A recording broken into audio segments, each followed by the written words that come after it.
Land techniques, maintenance arts. Land is the stage of society. Men are the actors. And man must ever adjust his performances to conform to the land situation. The evolution of the Moors is always dependent on the land-man ratio. This is true notwithstanding the difficulty of its discernment. Man's land technique, or maintenance arts, plus his standards of living, equal the sum total of the folkways, the Moors. And the sum of man's adjustment to the life demands equals his cultural civilization.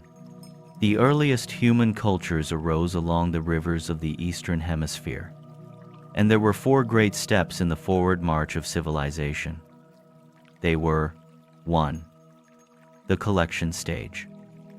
Food coercion, hunger, led to the first form of industrial organization, the primitive food gathering lines.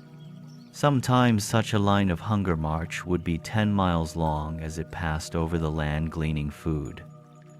This was the primitive nomadic stage of culture, and is the mode of life now, followed by the African bushman. 2. The hunting stage. The invention of weapon tools enabled man to become a hunter, and thus to gain considerable freedom from food slavery. A thoughtful Andonite who had severely bruised his fist in a serious combat rediscovered the idea of using a long stick for his arm and a piece of hard flint, bound on the end with sinews, for his fist. Many tribes made independent discoveries of this sort, and these various forms of hammers represented one of the great forward steps in human civilization. Today, some Australian natives have progressed little beyond this stage. The blue men became expert hunters and trappers. By fencing the rivers, they caught fish in great numbers, drying the surplus for winter use.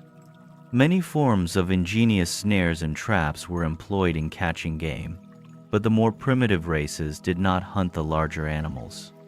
3. The pastoral stage.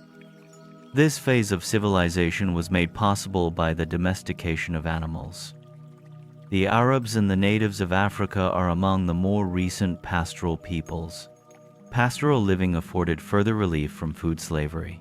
Man learned to live on the interest of his capital, the increase in his flocks, and this provided more leisure for culture and progress. Pre-pastoral society was one of sex cooperation, but the spread of animal husbandry reduced women to the depths of social slavery.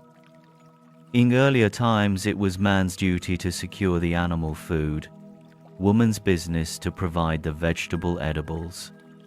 Therefore, when man entered the pastoral era of his existence, woman's dignity fell greatly. She must still toil to produce the vegetable necessities of life, whereas the man need only go to his herds to provide an abundance of animal food. Men thus became relatively independent of woman. Throughout the entire pastoral age, woman's status steadily declined.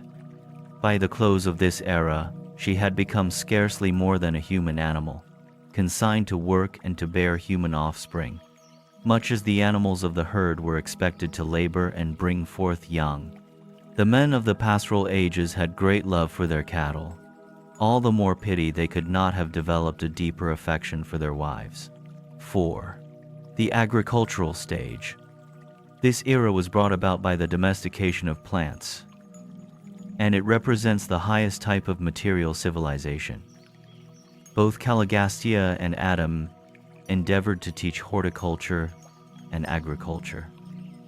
Adam and Eve were gardeners, not shepherds, and gardening was an advanced culture in those days. The growing of plants exerts an ennobling influence on all races of mankind. Agriculture more than quadrupled the land-man ratio of the world. It may be combined with the pastoral pursuits of the former cultural stage. When the 3 stages overlap, men hunt and women till the soil. There has always been friction between the herders and the tillers of the soil. The hunter and herder were militant, warlike. The agriculturist is a more peace-loving type. Association with animals suggests struggle and force. Association with plants instills patience, quiet, and peace. Agriculture and industrialism are the activities of peace. But the weakness of both, as world social activities, is that they lack excitement and adventure. Human society has evolved from the hunting stage through that of the herders to the territorial stage of agriculture. And each stage of this progressive civilization was accompanied by less and less of nomadism. More and more man began to live at home. And now is industry supplementing agriculture, with consequently increased urbanization and multiplication of non-agricultural groups of citizenship classes. But an industrial era cannot hope to survive if its leaders fail to recognize that even the highest social developments must ever rest upon a sound agricultural basis.